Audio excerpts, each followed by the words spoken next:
હનુમાનજીના જીવનની એક પ્રેરણાદાયક વાત જે આપણને પણ શીખવાડે છે કે કેવા લોકોને પાસે રાખવા. હનુમાનજીને પસંદ કરવામાં આવ્યા કે ભાઈ વાનર સેનામાંથી હનુમાનજી છે એ પવનપુત્ર છે, એટલે એ જશે દરિયો પાર કરીને લંકા સુધી અને લંકામાં જઈને શોધશે કે સીતાજીને ક્યાં રાખ્યા છે.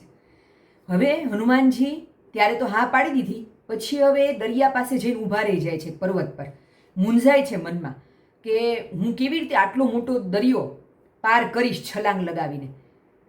ત્યાં જામવંત જે રીછોની સેના છે એના જે અધિપતિ છે, સેનાનાયક છે, જામવંતજી ત્યાં હનુમાનજીની પાસે આવે છે.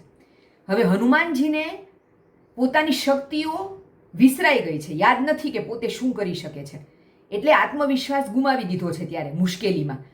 એટલે જામવંતજી એમની પાસે આવે ને એમને એમની શક્તિઓ યાદ અપાવે છે કે તમે પવનપુત્ર છો, તમને દેવોના આશીર્વાદ મળેલા છે, એટલે તમે આ સમુદ્ર એક જ છલાંગમાં પાર કરી શકશો. તમે તમારી શક્તિઓને યાદ કરો, તમારા આત્મવિશ્વાસને જગાડો.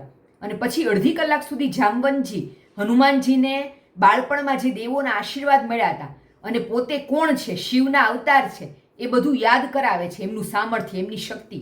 અને પછી હનુમાનજીનો આત્મવિશ્વાસ ફરી જીવિત થાય છે અને એમને યાદ આવે છે કે હા, હું તો પવનપુત્ર છું, રુદ્રનો અંશ છું અને હું ધારું તે કરી શકું છું. અને પછી એ પ્રભુ શ્રી રામનું નામ લઈને જોરથી છલાંગ લગાવે છે પર્વત પરથી.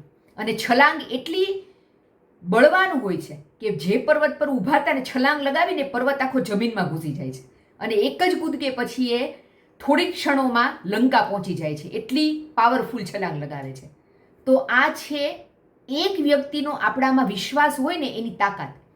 અમુક વ્યક્તિઓ એવી હોય છે જે આપણામાં જે કાબેલિયત છે, જે પોટેન્શિયલ છે, એને જોઈને એને બહાર લાવવા માટે પ્રયત્ન કરે છે, આપણને હિંમત આપે છે, આપણો આત્મવિશ્વાસ બળવાન બનાવે છે. તો હંમેશા એવી વ્યક્તિઓની સાથે રહેવું ને એમને નજીક રાખવા. બાકી ઘણી વ્યક્તિઓ એવી હોય છે કે આપણે ગમે તેટલા આત્મવિશ્વાસવાળા હોઈએ કે કાબેલ હોઈએ, ટેલેન્ટેડ હોઈએ, છતાં આપણને એવું ફીલ કરાવે કે આપણે તો કંઈ કરી જ નહીં શકીએ. આપણી ક્ષમતાઓ હોવા છતાં આપણને શૂન્ય સમજે છે, શૂન્ય હોવાનો આભાસ કરાવે છે. તો એવી ફાલતુ વ્યક્તિઓથી છે ને દૂર રહેવું, કેમ કે એવી વ્યક્તિઓને તમારામાં ગમે તેટલી કાબેલિયત હશે, ગુણ હશે, નહીં દેખાય.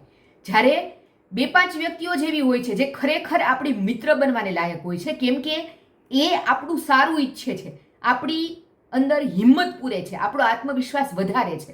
તો એવી વ્યક્તિઓને પાસે રાખજો તો જીવનમાં ગમે તેવી મોટી છલાંગ પણ સરળતાથી લગાવી શકશો. બરાબર ને? જય બજરંગબલી.